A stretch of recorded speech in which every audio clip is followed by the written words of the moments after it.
Deus. Quero cumprimentar a igreja de Deus com a paz do Senhor Jesus. Vamos lá, irmãos, sem perca de tempo. Primeira carta aos Coríntios, capítulo 14.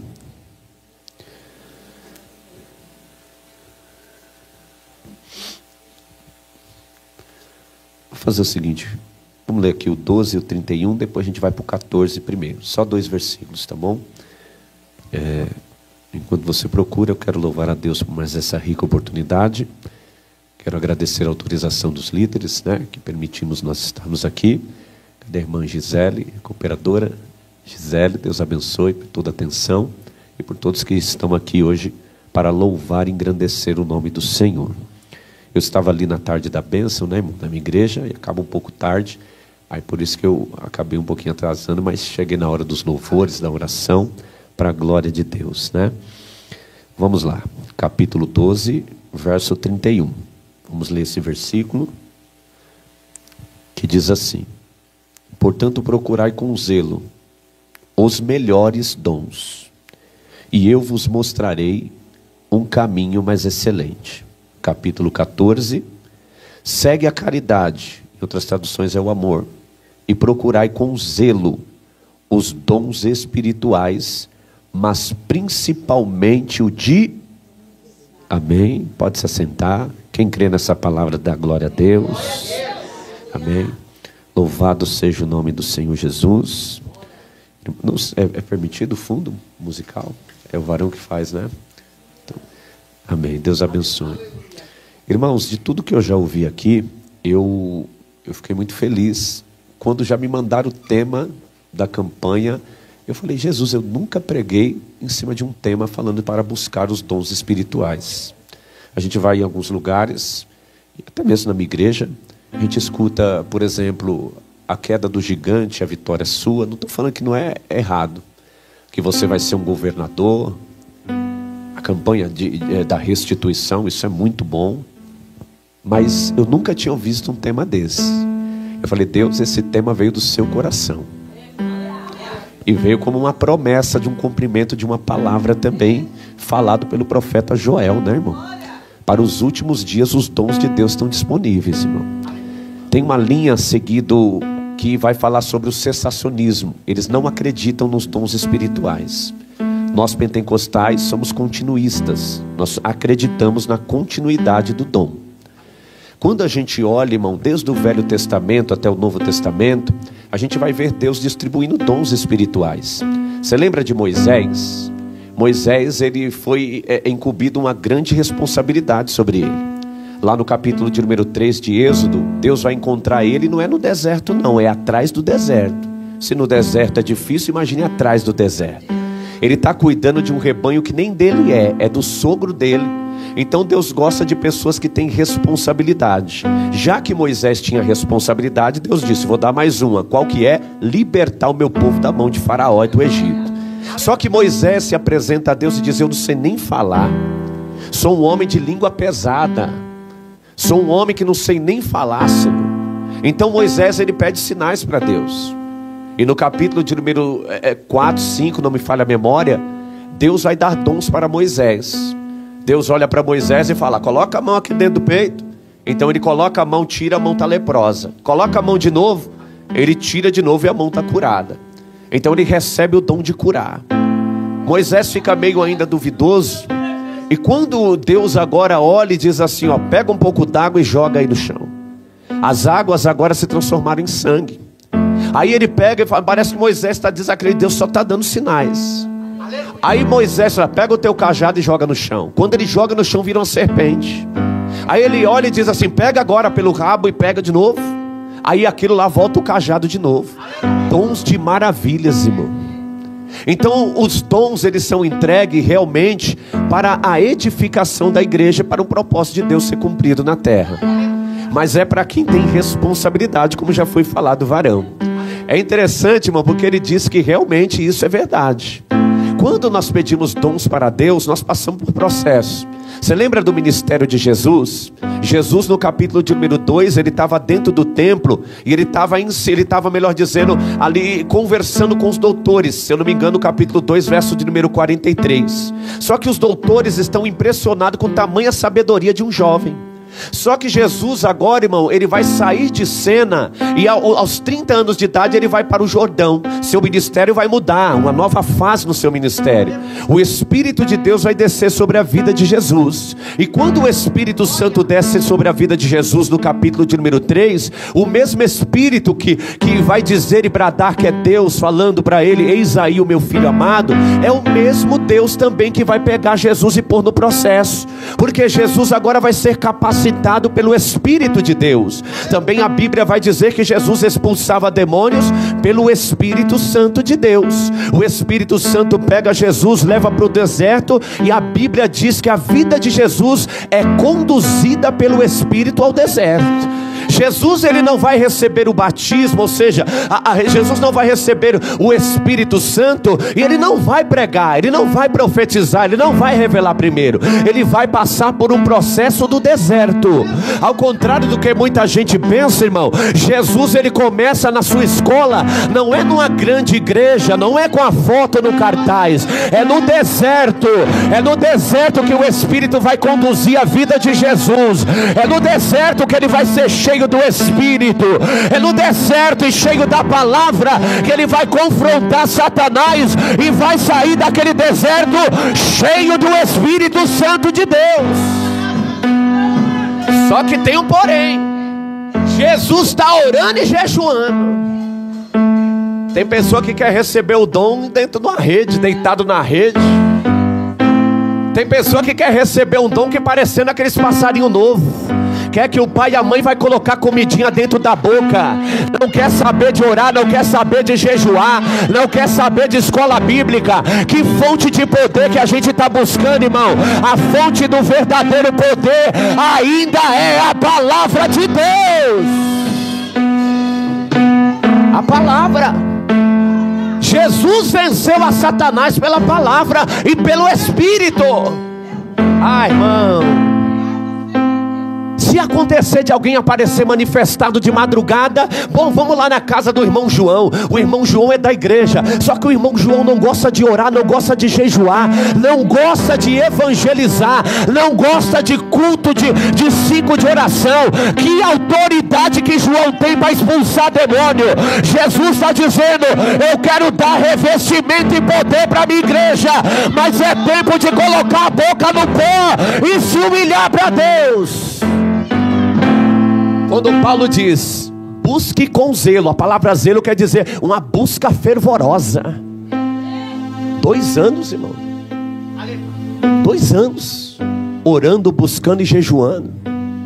Deixa eu fazer uma pergunta: quem busca bom dom de Deus? Poucas pessoas. Surgiu mais, eu busco. É uma ordem. É uma ordem. Nós devemos buscar os dons espirituais. Não é pecado você não buscar, mas Deus dá uma ordem. A gente tem o costume de dizer assim, e não, tá bom, eu também não acho errado. Aqui é o hospital de Jesus. Quem já passou por algum tratamento médico aqui, irmão? Quem já? Que precisou ficar internado? Você quer voltar? Então quem é curado normalmente, ele nunca mais quer voltar para aquele lugar. Eu prefiro ficar com o que Paulo usa para usar uma metáfora sobre a igreja. Ele coloca a igreja como um exército, como um quartel general. Tanto que algumas vezes ele vai dizer assim para Timóteo assim, ó, combati o bom combate. Ele vai dizer assim, ó, milita comigo. Porque a igreja é lugar de soldado, irmão. Aqui é o quartel onde a gente vem, é curado, a gente recebe instrução do nosso comandante e vai para o campo de batalha. Então tem muitas pessoas que estão com essa ideia de só vir ser curado e nunca mais voltar para a igreja. Só que quem é soldado, ainda que esteja ferido, machucado, ele vai se apresentar ao seu comandante. Jesus está dizendo, é aqui que eu vou te curar, é aqui que eu vou te levantar, é aqui que eu entrego armas espirituais. Passa o tempo. E essa carta ela é escrita no ano 55 depois de Cristo. A autoria da carta é dada ao apóstolo Paulo, também conhecido como Saulo de Tarso. Paulo, ele é um dos maiores influentes do cristianismo na era primitiva da igreja. Paulo, inicialmente, ele não começa assim.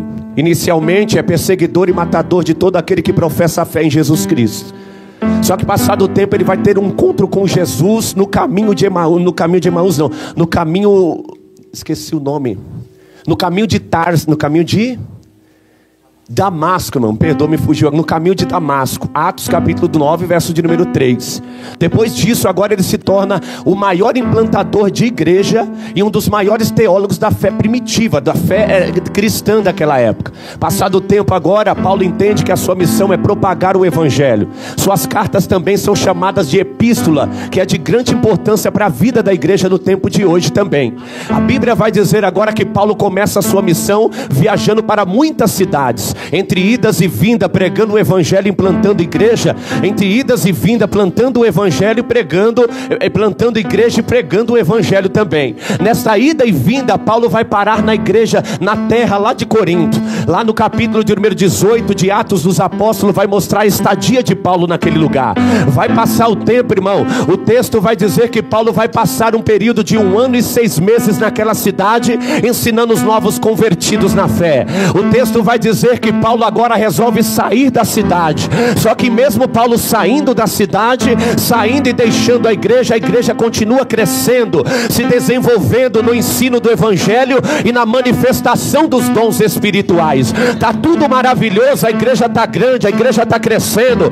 Dons de profecia, dons de revelações, dom de curar, diversidade de dons tem sobre a igreja. Passado o tempo agora, a carta aos Coríntios nos mostra que o apóstolo Paulo recebe notícias que problemas estão acontecendo, tanto no culto público como nos bastidores da igreja. Que problemas são esses? Problemas como divisão, contenda, partidarismo, vai dizer escândalos sexuais, desordem no culto, mau uso dos dons espirituais. Paulo agora precisa escrever uma carta para corrigir e disciplinar a igreja sobre a respeito da sua conduta, sobre a respeito da ordem no culto, a respeito da falta de disciplina, a respeito da distorção da doutrina também. Lá no capítulo de número 15, falsos mestres entram na igreja questionando a ressurreição de Cristo e daqueles que morreram com Cristo também. Só que o apóstolo Paulo vai enviar essa carta, irmão,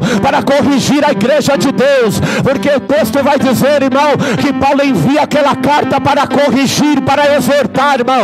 E o problema dessa geração é que essa geração quer bênção, mas não quer ser corrigida por Deus, não quer ser exortada por Deus, não quer ser levantada por Deus. E Deus está dizendo que a profecia só serve para consolar e exortar a igreja. Não tem outro papel para a profecia. Agora eu vou esperar o profeta vir trazer uma bênção. E se ele quiser te exortar? Você está parecendo eu? Eu ia para a igreja e falava assim: hoje eu vou lá que eu vou receber uma bênção. Novo convertido. Aí Deus usava o vaso lá do altar. Olha, põe tua casa em ordem, viu? Eu vou quebrar o vaso e vou fazer um vaso novo. Só que eu era rebelde. Eu falo, eu quero ver quebrar. Ficava dentro de mim, né, irmão? Falando dentro de mim. Não pode quebrar. Eu não sabia o que era isso. Eu fui moído. Depressão, síndrome do pânico, doenças. O varão falou perca de pessoas. Era o meu deserto.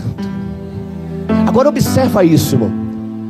Observando a carta aos Coríntios, você vai entender que passou o tempo.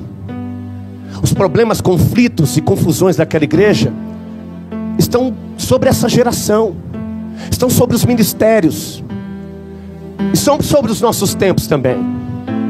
Passado mais de 2000 anos, os problemas são os mesmos.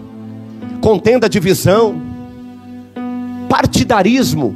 Por que o partidarismo? Uns falavam que era de Paulo, outros falavam que era de Apolo, outros falavam que era de Cefas, outros falavam que era de Jesus Cristo. Imagina qual o pior do grupo. Não, irmão, olha só, tenta imaginar quem era o pior grupo. O pior grupo era de Jesus Cristo, os que diziam que era de Jesus Cristo.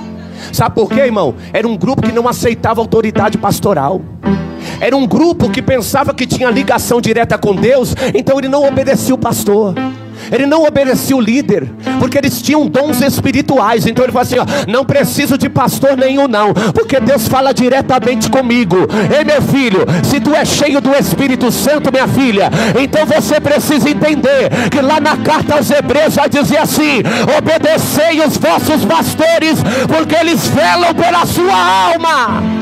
Eu não consigo entender alguém que é cheio do Espírito se não obedece à sua liderança. Ensaio com o grupo, cadê a irmã? Não vem não. Ensaio com a consagração do grupo. Cantar quer, mas não quer orar, não quer jejuar, não quer sacrificar.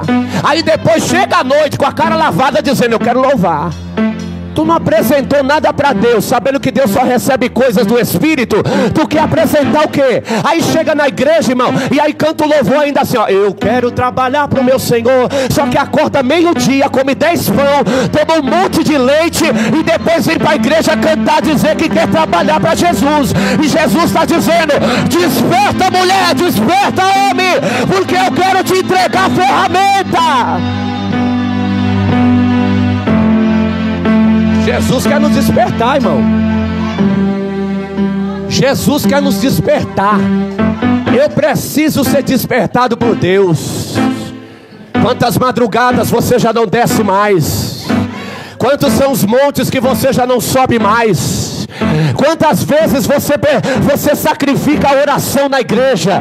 Quantas vezes você deixa para lá o culto na igreja para fazer coisas superficiais? Só que Jesus já tinha advertido a gente sobre isso.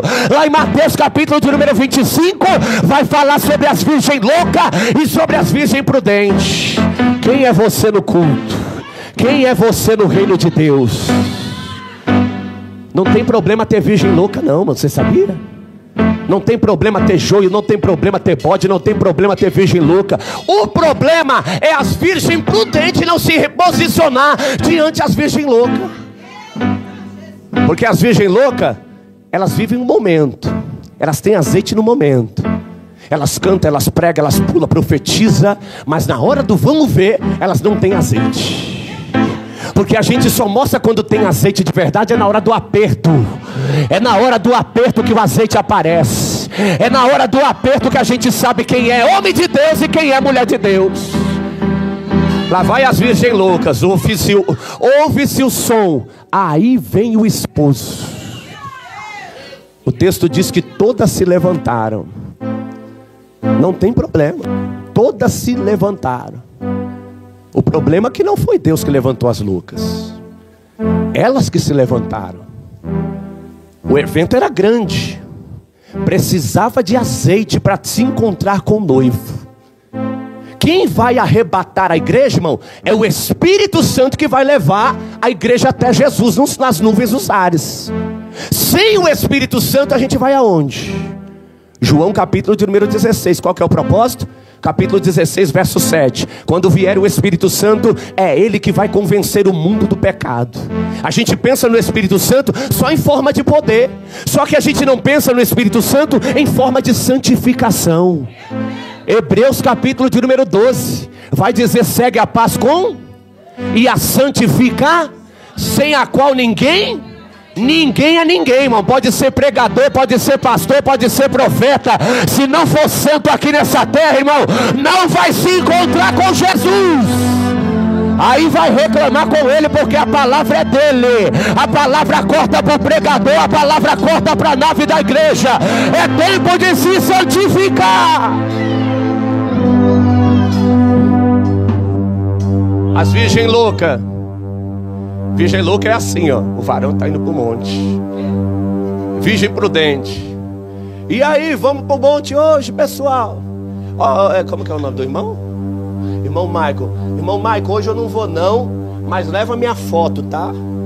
Leva a camisa do meu marido, leva a roupa do meu filho. A irmã Gisele, irmã, hoje vai ter consagração. Vamos para a consagração? Hoje eu não vou não, irmã Gisele, tá garoando. Não tem um Uber aí para mim tá vindo não?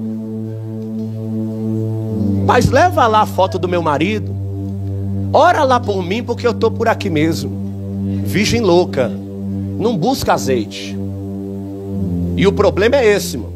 Problema não, é um problema também. O azeite da prudente, ela cura, ela liberta, ela transforma a maldição em bênção. Só que ela não pode levar ninguém para o céu. Como eu disse, não tem problema ter louca. O problema é as prudentes ficar só passando a mão na cabeça das loucas. Na hora da louca ficar se aproveitando daquilo que você pagou um preço, que azeite não é fácil, azeite é caro, naquela época era muito caro. Tá na hora de você começar a mandar as loucas buscar azeite e pagar o preço também.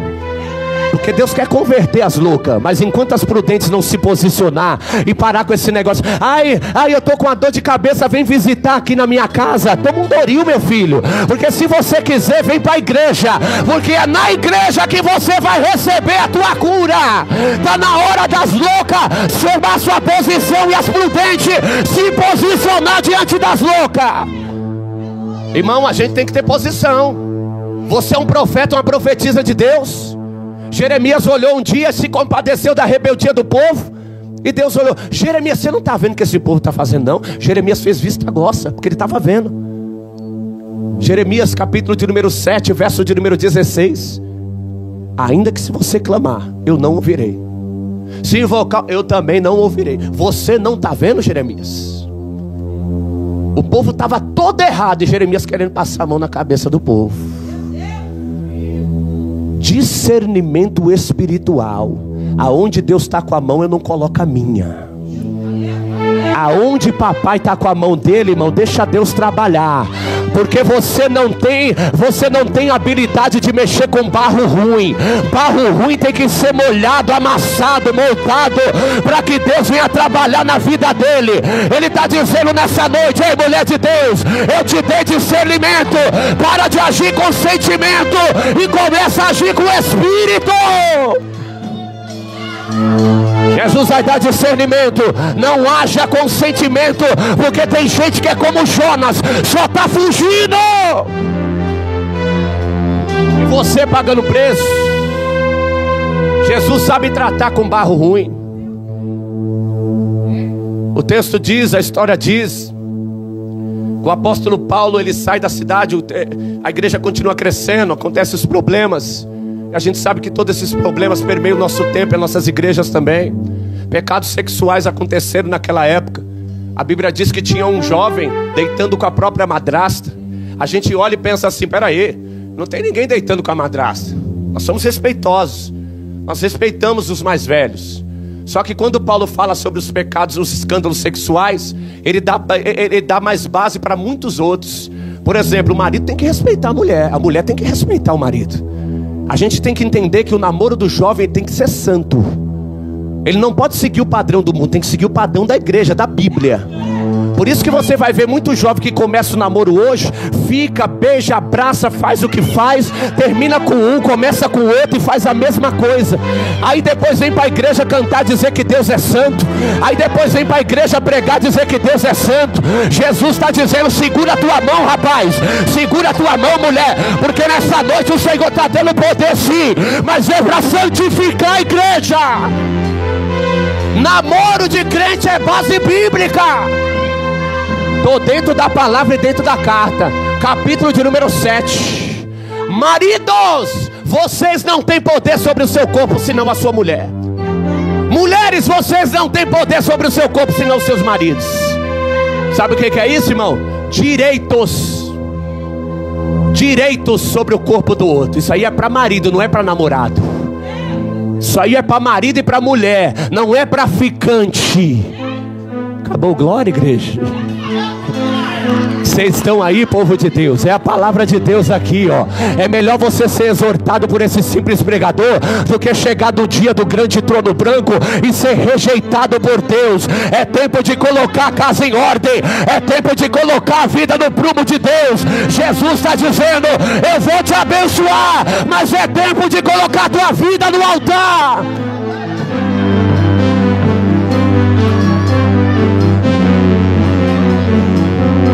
Eu falo isso diante de Deus. e diante da sua santa igreja. 8 anos como cooperador. 8 anos. Quando Deus me tirou do mundo, eu entendi que eu tinha que ser como a igreja. Eu que zombava da igreja. Irmão, só para você entender uma coisa, eu trabalhava numa logística e tinha um jovem que aquele jovem era santo. Eu falava muita besteira, juntava com os meus amigos e a gente era líder do setor. E tinha um jovem muito pacato na dele, calmo na dele. E a gente na hora do café se juntava para falar um monte de besteira. Eu chamava ele falava assim: eu não gosto de estar no meio dessas coisas. Mas como eu era líder dele, eu forçava ele para lá. Eu forçava ele a ficar no meio e falava um monte de besteira. E foi ele me revelando, falando que ele era da igreja, ele não queria isso.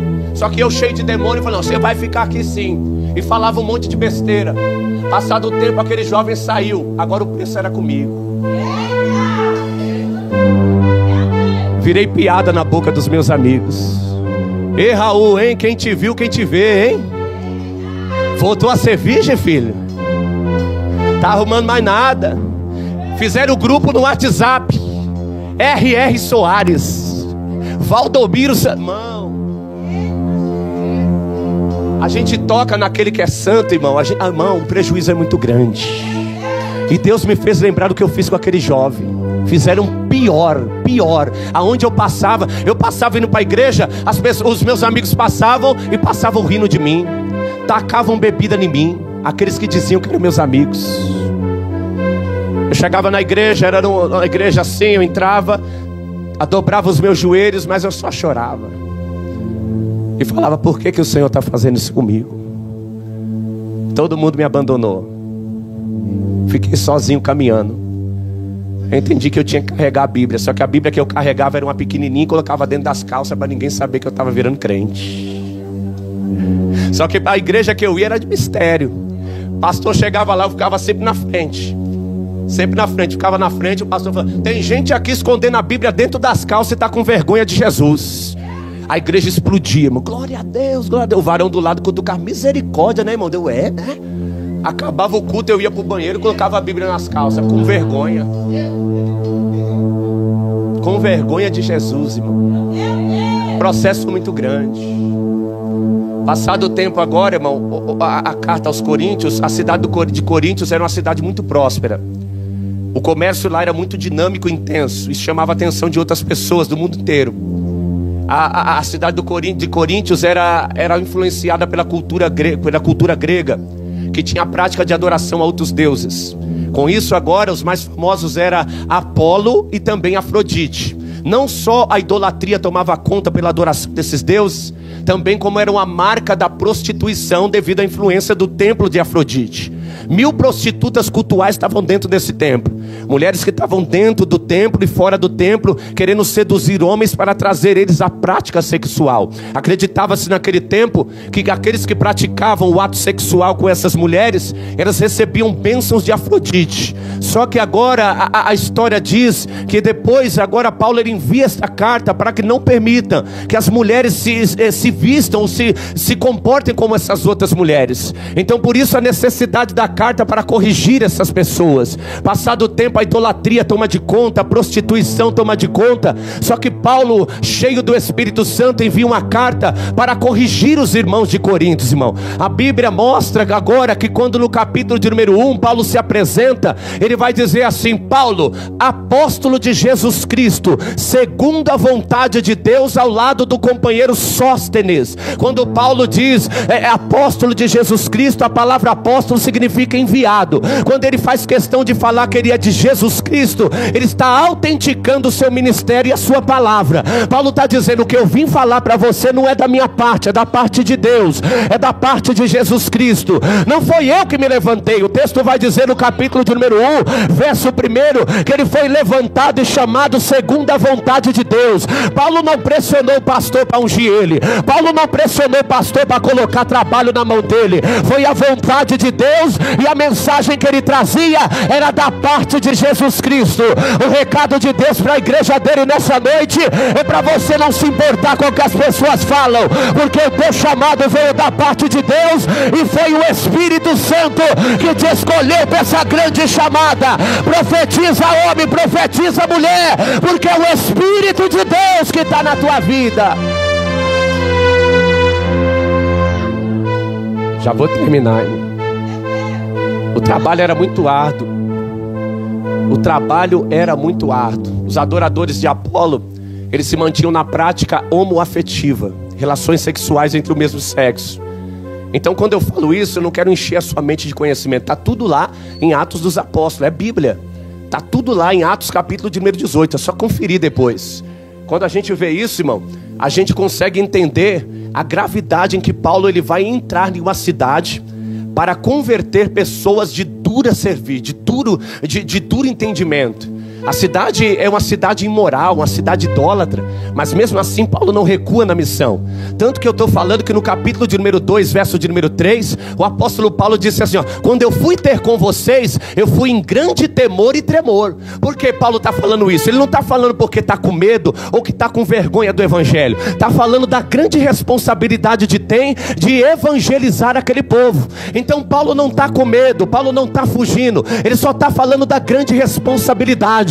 Quando ele fala isso, irmão, e ele sabe dela nessa cidade que o Espírito Santo vai enviar ele para estabelecer uma igreja, Paulo agora ele vai sem medo. E eu entendo isso, irmão, sabe por quê? É nesse momento que o amor de Deus começa a se revelar. É no lugar onde ninguém entra, é em pessoas improváveis que Deus vai enviar o homem cheio do Espírito. E eu abro um parênteses aqui nessa noite para dizer: se Deus mudou todo um continente, uma cidade, o que Ele não pode fazer com o seu filho? O que Ele não pode fazer com a tua família? Não é tempo de desistir. Deus já usou o profeta dele aqui nessa noite para dizer que Deus está colocando esperança. Jesus está dizendo: da mesma maneira que eu entrei em Corinto, eu entro na tua casa hoje e faço uma grande obra. Jesus vai fazer a obra. Não importa o quanto o homem está perdido, irmão. Não importa o quanto o homem pecou, a graça de Deus é abundante para alcançar essas pessoas. Irmão, lembra quem era você, irmão? Você era terrível. Você era igual, você era terrível. Olha o que Deus fez na tua vida, irmão. Você acha difícil Deus fazer em outra pessoa? A gente limita a graça e o amor de Deus. Aquele lá é traficante, aquela lá é prostituta, aquele lá é macumbeiro. É esses que Deus quer. Para o nome de Deus ser glorificado, o negócio tem que ser impossível, porque se for difícil, você faz. O que é difícil, você tem que se esforçar, mas o que é impossível, deixa com Deus. Ele vai fazer o impossível. Ele vai fazer o impossível. Isso se revela o amor de Deus na vida das pessoas. Tem pessoas que estão pedindo aqui, irmão, por vidas que parecem ser improváveis de Deus salvar. Tu não conhece o poder de Deus e não conhece o Evangelho. Porque se tu conhecesse, como está escrito lá em Romanos capítulo de número 1, verso de número 16, Paulo vai dizer assim: eu não me envergonho do Evangelho de Cristo, porque é poder, é poder. Levante a mão, porque Deus quer te dar poder. Deus, Ele vai te dar poder. Tu vai entrar na tua casa e quem vai sair de lá é o diabo. Tu vai entrar na tua casa e quem vai sair de lá é a pomba gira, porque Deus está dizendo: eis que eu pego aquela pessoa hoje, por intermédio do poder do Evangelho, vai entrar por essas portas e aceitar Jesus. Vai, se vai. O Evangelho é poder de Deus. Quem lembra da mulher do fluxo de sangue? Gastou todos os seus haveres, até que um dia ela ouviu falar de Jesus. Lá vai a mulher, as últimas forças. Ela toca na orla do vestido. O texto diz que saiu virtude. Virtude é poder. Ela estava insistindo com as coisas da terra, mas o que ia curar ela eram as coisas do céu. Céu. Jesus está dizendo: só o meu poder pode libertar aquela vida. A graça de Deus era manifesta. A graça de Deus se manifestou. No capítulo de número 12 da carta, e o capítulo 13 e o 14, os temas dos dons são tão relevantes para Paulo, irmão, que ele faz 3 capítulos. No capítulo de número 12, Paulo vai classificar a diversidade de dons que tem sobre a igreja. No capítulo de número 13, ele vai falar sobre a essência do dom. Para ter o dom tem que ter o amor. O propósito do dom tem que ter amor. No capítulo de número 14, Paulo vai colocar ordem na casa. Está acontecendo algumas bagunças. As pessoas estão profetizando, enquanto outras estão falando em mistério, atrapalhando a palavra. Então Paulo entra colocando ordem. Até no texto no capítulo 14, Paulo vai dizer assim, ó, se todo mundo falar em língua dentro da igreja, entra um indouto e ele não vai saber o que está acontecendo. Vai pensar que a gente está louco. Então Paulo está falando assim, ó, não proibais falar línguas. É que Paulo está dizendo assim, ó, tem um tempo, tem que ter ordem. Você pode falar em língua. Irmão, eu não quero dizer, eu sou pentecostal. Eu sou pentecostal. Mas a gente precisa entender que Deus é um Deus de ordem e decência. Aí Paulo vai dizer assim, ó, busca a primeira profecia. Porque se toda a igreja profetizar, vai entrar o incrédulo ou indouto, os segredos do seu coração serão revelados, eles se prostrarão e adorarão a Deus. Por que o dom de profecia é mais importante? Porque o dom de línguas edifica-se a si mesmo. Se o Paulo diz, se não tiver intérprete, então ele se fala calado. Não é que é para se calar, é para você falar num nível que é para edificar você, porque o dom de língua não edifica outra pessoa. Eu lembro que um dia eu fui profetizar, fui pregar, mas eu estou pregando, o irmão que está do meu lado, eu não consegui pregar, irmão. Eu não consegui pregar. Então isso significa desordem. Eu lembro que algumas vezes acontece isso, eu não sei se vocês já passaram por isso. O varão está profetizando para mim, aí vem outro profeta, me puxa por aqui, outro puxa por ali e... Irmão, Deus só tem uma boca. Tanto que na carta ele fala assim, ó, se tem 3 profetas, um começou a profetizar, os outros se calem e julgue a profecia. Ah, ninguém pode me julgar. Quem foi que falou? Jesus disse assim, ó, não julgue segundo a aparência, mas julgue segundo a reta palavra. Eu posso, você pode me julgar. Se eu estiver em desacordo com a palavra, você não vai receber o que eu estou entregando. Isso é um julgamento. Condenar, ninguém pode condenar ninguém. Só Deus pode condenar. Então agora o apóstolo Paulo, ele vai dizer no capítulo de número 12, eu não quero que vocês sejam ignorantes. Olha só que coisa, irmão. A respeito do quê? Dos dons espirituais.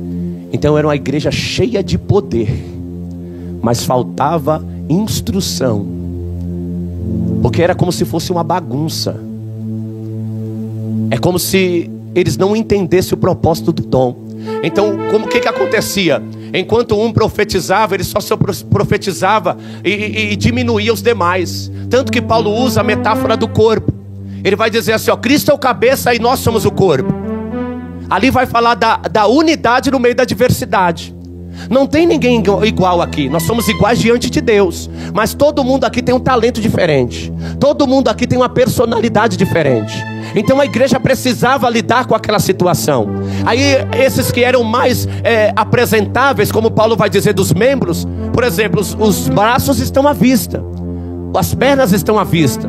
Então ele relaciona esse àqueles que têm dons especiais. Só que ele vai falar dos dons que estão escondidos.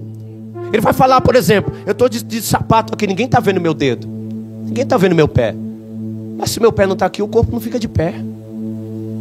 Aqueles que estão escondidos sustenta aqueles que estão visíveis.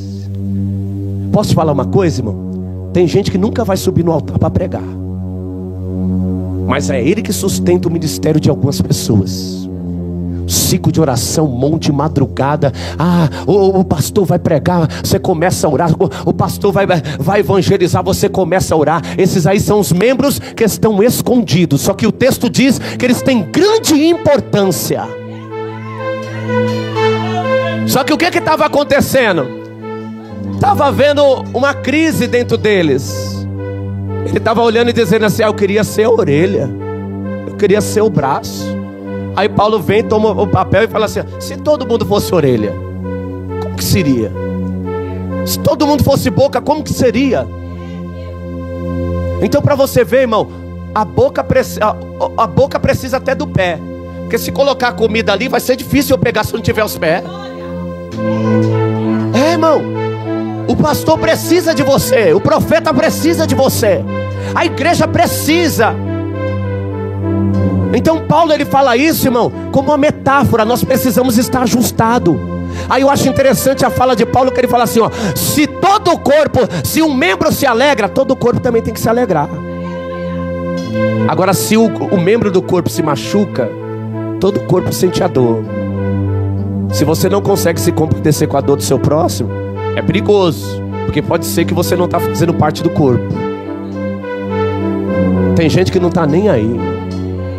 A pessoa está na sarjeta, está pagando preço, é isso mesmo. Será que você é do corpo mesmo? Aí Paulo vai olhar e vai falar, vai colocar eles cada um no seu devido lugar. São todo mundo profeta? É todo mundo doutor? É todo mundo operador de milagres? É todo mundo que tem o dom de maravilhas? Paulo está falando isso, claro que ele está falando uma negativa, ele está falando não. Aí entra o versículo falando assim, ó: por isso que vocês devem buscar com zelo os melhores dons. É os melhores. Deus não está falando para você ser humilde nessa parte, é pedir o melhor, ser humilde no uso dos dons. Não é porque você tem um dom de maravilhas. Dom de maravilhas, irmão, tá ligado a como se você até ressuscitasse mortos. É fazer o impossível. A pessoa fala assim: olha, eu vou contar um milagre aqui, pastor. Eu estava ali desempregado e Deus abriu a porta. Isso não é milagre, irmão. Milagre foge da ótica humana. Milagre: um órgão cresceu dentro do seu corpo, você nunca teve ele. O órgão parou dentro do seu corpo, você colocou a mão, dom de curar. A pessoa não tem o órgão, você colocou a mão, dom de maravilhas. É como eu disse, tem pessoa que fica desesperado com a dor na cabeça. Às vezes é só tomar o Doril, porque as pessoas espiritualizam tudo. Tem coisa, irmão, tem coisa que é só tomar um remédio. Eu posso te falar dentro da Bíblia. Paulo um dia olhou para Timóteo e poderia ter curado. Só que ele falou assim, ó: pega um pouquinho de vinho, mistura na água e toma para o seu estômago. Naquela época o vinho purificava a água. Então ele falou: só um pouquinho, purifica e toma. Entendeu? Paulo poderia ter curado. Então nem sempre o dom vai ser exercido, porque só pode ser exercido pelo Espírito. As pessoas falam assim, ó: ah, se você tem dom de curar, então vai lá para o hospital. Como se o dom fosse nosso. O texto diz que o dom é do Espírito. Ah, você não quer lá orar? Mas peraí, o Espírito mandou? Irmão, quantas vezes eu ouvi: olha, fulano está no leito e Deus vai levantar. E o fulano foi embora. Porque o dom é do Espírito. Às vezes não é nem que a pessoa é falsa, é que ela... Existem 3 espíritos: o espírito do homem, o espírito maligno e o Espírito Santo. Às vezes a pessoa se emociona e fala coisa que Deus não está falando. E nós devemos tomar cuidado. Por isso o discernimento é dos espíritos, é no plural, irmão. Porque você precisa entender até que o que é o espírito do homem. Sabe quando... Ó, terminei, irmão. Terminei. 9 minutos. 9 minutos, alguns minutinhos. Olha só. Quando a gente vai... Quando a gente, por exemplo... eu acho que todo mundo já passou por isso. Alguém vai, te abraça e fala: ó, eu tô com você, amiga, até o final, viu? Conta comigo. Aí você vai e fala assim: nossa, eu sinto uma dor no corpo, tô sentindo uma tristeza no meu coração. Não é seu coração que está triste. Coração, ele só serve para uma coisa: para bombear sangue. As emoções, ela vem da alma. A alma é a sede das emoções. Quando você está triste, é a sua alma que está triste. Quando você está alegre, é a sua alma que está alegre. Você lembra do salmista? Por que te abate, ó minha alma? Por que te perturba dentro de mim? Então é a tua alma. Então às vezes, irmão, você precisa entender que espírito está falando por trás daquele sorriso. Que espírito está falando e te elogiando. Você quer que eu te dê um exemplo? Lá em Mateus capítulo de número 16, Jesus deu a chave para Pedro. Aí olhou para Pedro, Pedro já estava indo bem e ele começou a escorregar. Deu espaço para o inimigo. Jesus falou: tá chegando a hora, hein, de eu ser entregue na mão dos pecadores e você morto. Pedro, movido pelo sentimento, pela emoção, deu espaço para o inimigo. O inimigo olhou e falou: esse aqui eu posso dominar. Dominou e falou: tem dó de ti mesmo? Não vai não. Vai não. Ele queria tirar Jesus do propósito, porque o propósito era dolorido, mas era o propósito de Deus. Então às vezes a gente pensa que o diabo vai vir com pau e pedra, garfo, espancando a gente. Não, tem dia que ele vai vir e vai falar assim: não vai não. Não vai não. Pra que? Fica em casa hoje. Ah, mamãe, fica em casa hoje, vamos pro shopping. Aí o marido é bruto o mês inteiro. Aí no culto especial ele fala assim: mulher, vamos jantar fora. Não é assim? A gente precisa entender, irmão, que Satanás vai fazer de tudo para te tirar do propósito de Deus.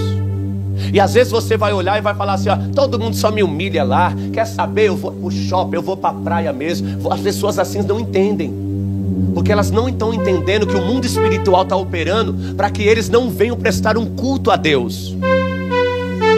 Eu não estou falando, irmão, porque eu tô, irmão, tem hora que eu prego para 200 pessoas, tem hora que eu preguei um dia para 2 pessoas. Para 2 pessoas, melhor dizendo 3. A terceira era um bebê que estava passando a salva, lá em São Bernardo. Estava eu, pastor, e um parente do pastor lá. Eu não estou nem aí. Eu não estou nem aí, eu não estou atrás de multidão, eu não estou atrás de mérito nenhum, porque a palavra é de Deus, o Espírito é de Deus, a igreja é de Deus. Irmão, quem tem que aparecer aqui não é eu, quem tem que aparecer aqui é o Espírito Santo de Deus. Discernimento de espírito. Jesus olhou e falou: para trás de mim, Satanás, que só conhece as coisas da terra e dos homens, não conhece as coisas de Deus. Irmão, promete para mim, quando você estiver desanimado, o diabo vai fazer isso, e você vai agir como um homem ou uma mulher espiritual. Os melhores cultos é quando você não quer vir, porque começa a guerra espiritual, porque Satanás não quer que você absorva a palavra. Porque talvez pessoas entraram aqui hoje pensando assim: ó, quer saber, não está dando certo. Aí pela palavra de Deus você entendeu que Deus quer te dar coisas maiores e melhores. O maior caminho excelente foi levantado para a tua vida. Ei, mulher de Deus, Deus vai te usar para arrancar capa.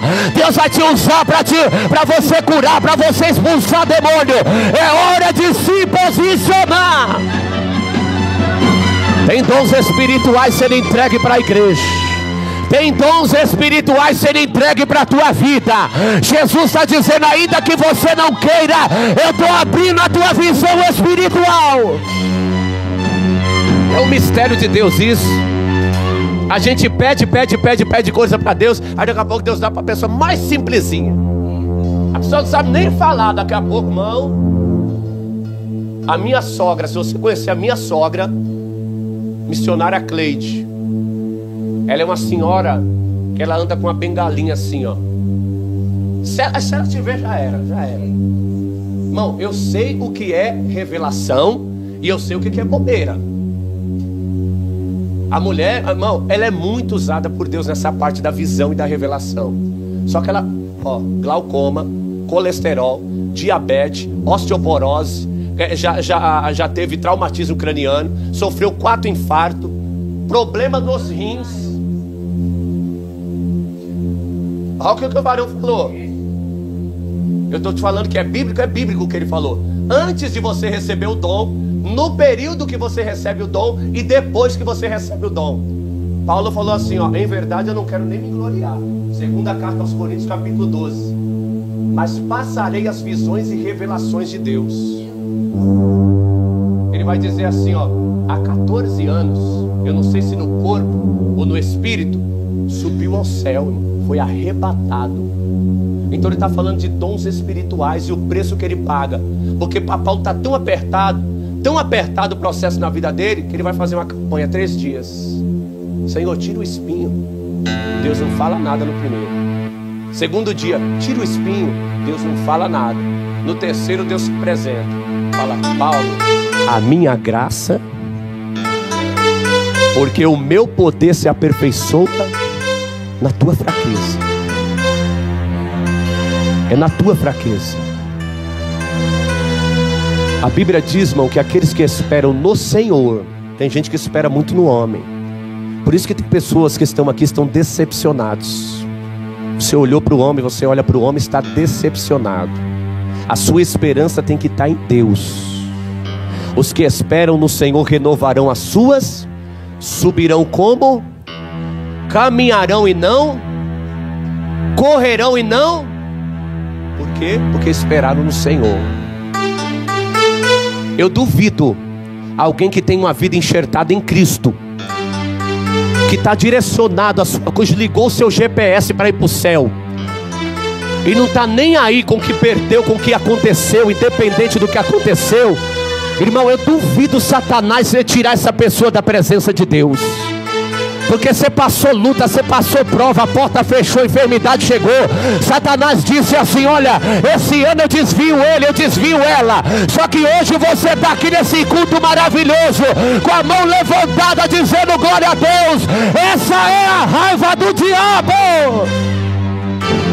O diabo tem raiva de você, porque ele já parou. Muita gente está tentando parar você.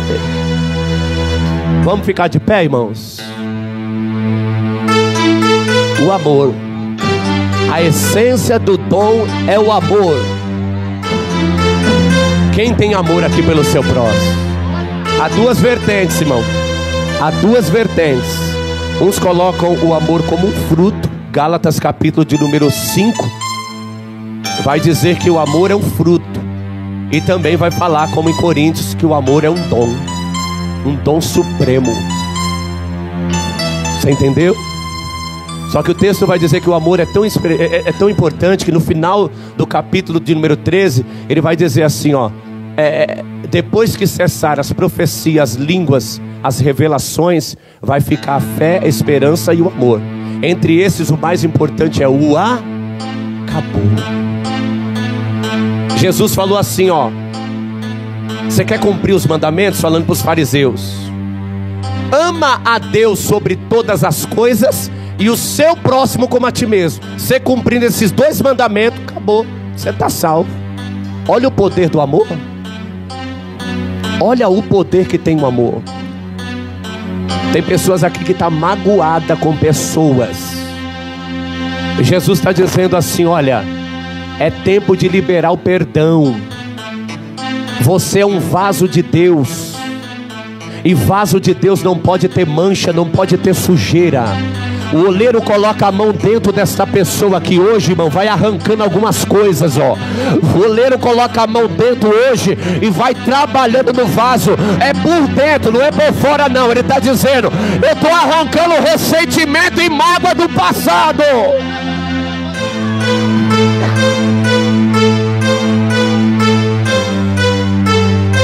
Eu nem preciso fazer o apelo, né, irmão? Rapidamente. Todo mundo aqui é crente já, né, irmão? Todo mundo é servo de Deus. Eu sempre deixo isso, irmão. Às vezes eu vou nas igrejas. Isso aí aconteceu comigo quando eu era do mundão. A minha mãe: filho, vamos para a igreja, mãe. Vamos para a igreja.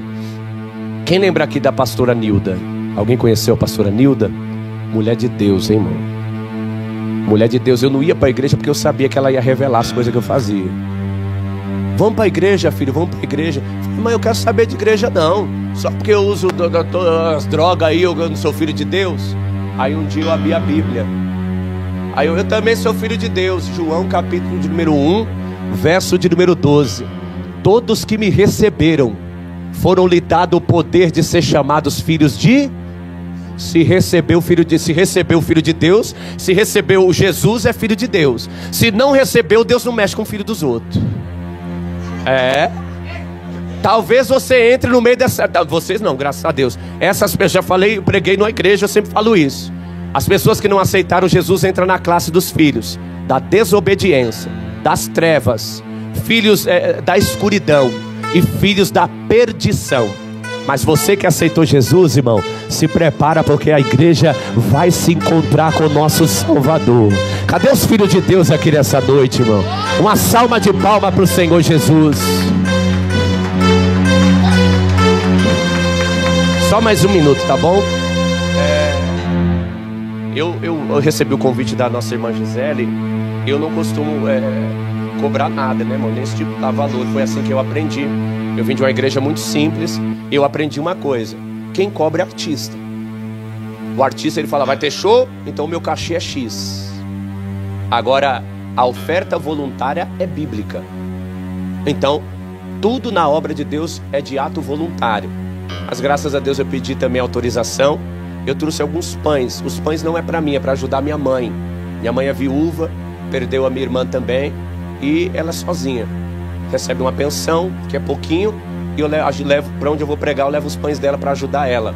E para me ajudar, eu trago algumas cocadas. Sou pai de família, sou filho de um menino de 2 anos e 7 meses autista, né? Então a gente sabe que os gastos são grandes. Pagamos aluguel, estamos na luta, mas eu continuo dando glória a Deus e confiando nas promessas. Se você puder, se você não puder, você já está mais que abençoado. Você já está mais que abençoado. Meu compromisso é com a palavra de Deus, amém?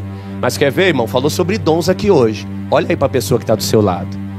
Fala aí, tem pão aí, hein? Deixa Deus te usar e pagam para mim. Você vai ver, vai dar certo, irmão, amém? Deus...